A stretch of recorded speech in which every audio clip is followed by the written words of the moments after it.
Hi, this is Chris Cook from 3M Commercial Graphics. Today I'd like to talk about curing of prints. If you're running an inkjet printer that runs solvent-based inks, making sure that your prints are fully cured before you do anything with them, that includes laminating and applying them, is incredibly important if you want the graphics to perform. The solvent in the inks, the job of that is to basically soften the material and help the pigments actually bind their way and get their way into the material. But once it's done that, we need to give those solvents a chance to evaporate out of the film. Otherwise, that film will retain soft and it will be very difficult to work with, and you can lead to lots of downstream problems such as loss of adhesion, edge lifting and curling, bubbles under laminates and so forth.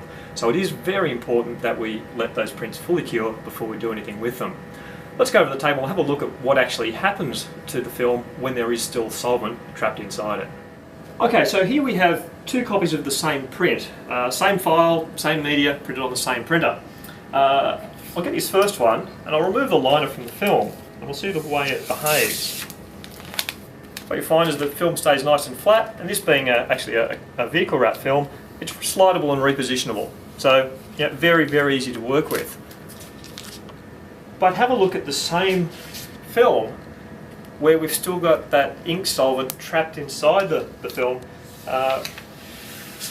where it makes the film very soft. You can already see that it's starting to curl up and actually wanting to stick to itself.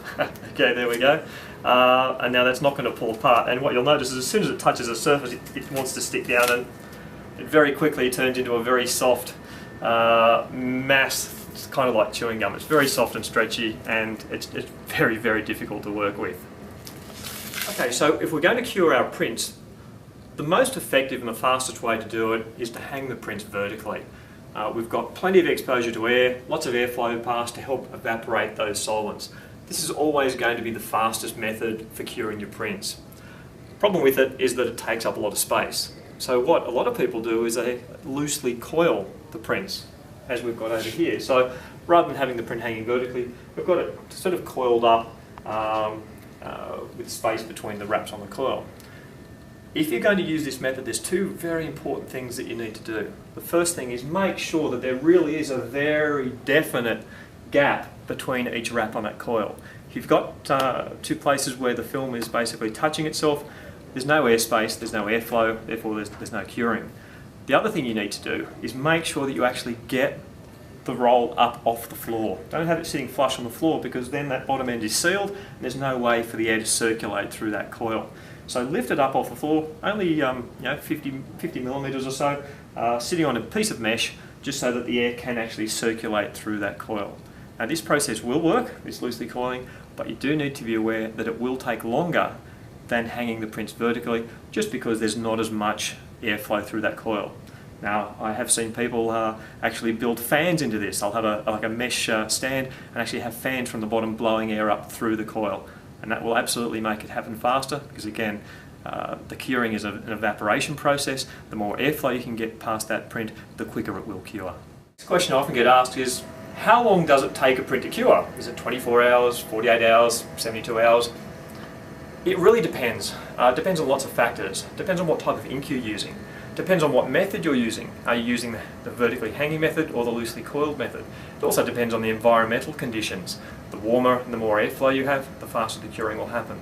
So what I suggest to people is go back to your own workshop using your own environmental conditions, your own equipment, and test your prints to see how long they actually take to cure.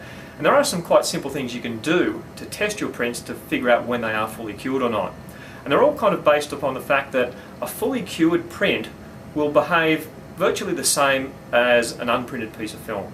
So what you can do is run a test print off your printer and then set it up to cure in using whatever method you use, whether it's hanging vertical or loosely coiled. And then every few hours go back and test it to figure out whether or not it's cured yet. And there are a couple of things that you can actually check for when you're doing that. Okay, the first thing you can actually check for is odour. Most solvent inks do have quite a distinctive odour, and you can actually smell when there is still solvent trapped inside the print. So just check the smell. So, can certainly tell that in this one I can still smell the solvent. So actually compare your printed, maybe an unprinted piece of film, or have a reference print, one that's been that's several weeks old that you know is absolutely 100% cured. So you can check. First thing you can check is the odour. But the test I like to do and I find most reliable is something I call the scratch test. I'll actually, with my fingernail, just drag my nail over the surface with a little bit of weight. And when I do it over a print that's fully cured, my nail just slides quite smoothly over the surface. But when I try it on an uncured print, what I find is that my fingernail just digs into that very soft film and drags and starts to actually scratch and damage the material. I find this a very reliable test because it's very easy to tell when that film is still quite soft. What I'll often do is run my nail from the unprinted margin of the print onto a dark section. And if the print's fully cured, I shouldn't be able to tell the difference between the printed and unprinted sections. If I can feel my fingernail start to dig in when I get to the print, I know that that print is still not quite fully cured. So go and run those tests every few hours until that print is fully cured, and then you'll know, in your environmental conditions, with your inks and your setup, do your prints take 24, 36, 48 hours to fully cure. So print curing is a very important part of your printing process if you're running a solvent-based printer. If we work with prints that are not fully cured, as I mentioned earlier, you will have all sorts of problems downstream. You'll have adhesion problems, you'll have edge lifting and curling, you may get bubbles forming under the laminate, and also the material will be extremely difficult to apply, and you're much more likely to ruin the application and have to reprint the job. So curing is very important. It is easy to test for. Test your own prints, figure out how long they take to cure, and then change your production processes if you need to. Now this is mostly very important for anyone running a solvent printer. For those of you who are running UV curable or even latex inks, it is still possible to run those printers in a print mode that doesn't have the prints fully cured when they come off the machine. So it is also important to make sure that you're running your print settings correctly so that you do have fully cured prints.